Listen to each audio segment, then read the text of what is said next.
একবার নয়, পরপর দুবার একই দোকানে হাত সাফ করল নিশি কুটুম্বের দল। ঘটনা মেলাঘর মোটর স্টেট ব্যাংক লাগোয়া জাকির হোসেনের দোকানে। পরে মেলাঘর থানায় এই বিষয়ে লিখিত অভিযোগ দায়ের করলেও কাজের কাজ কিছুই হচ্ছে না বলে অভিযোগ। পাশাপাশি ক্ষতিগ্রস্ত ব্যবসায়ী মেলাঘর বাজার কমিটিকে জানালে কমিটির লোকজন দোকান পরিদর্শনের জন্য একবারও আসেননি।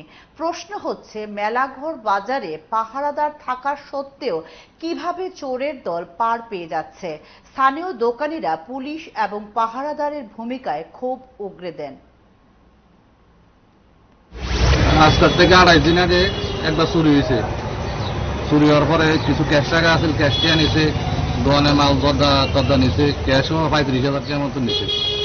আজকে আবার ২.৫ দিন পরে আজকে সকালে দিই, কালকে রাত্রে চুরি করছে, আজকে সকালে দিই ক্যাশের তালা ভাঙা, ২টা ক্যাশ ভাঙছে, আর দরদার মাল টাল সুপারি টুপারি কিছু নিছে, জোতারি ফেলাই গেছে। চাটার উপর দিয়ে একটা একটু খালি জায়গা আছে, একটু চাটার উপর দিয়ে ঢুকছে, আর বাড়িতে সময় দেখতে বাড়িতে পারে না, বাড়িতে পিছন দিয়ে বাড়িয়ে গেছে।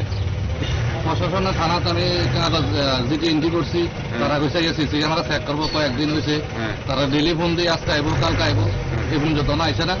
আবার আজকে আমি আবার বাজার কমিটির কাছে গেছি, এবার বাজার কমিটি গেছে একটা জিটি এন্ট্রি করতাম, থানাতে একটা দিতাম, তার কাছে একটা দিতাম। বাজার কমিটি আসেনি এই পর্যন্ত না আইসে না। আগের কিস্ত আইবো কইছে, আইসে না। আজকেও যাই আইসি, কোন পর্যন্ত আইসে না, কইছে একটা জিটি এন্ট্রি করতাম।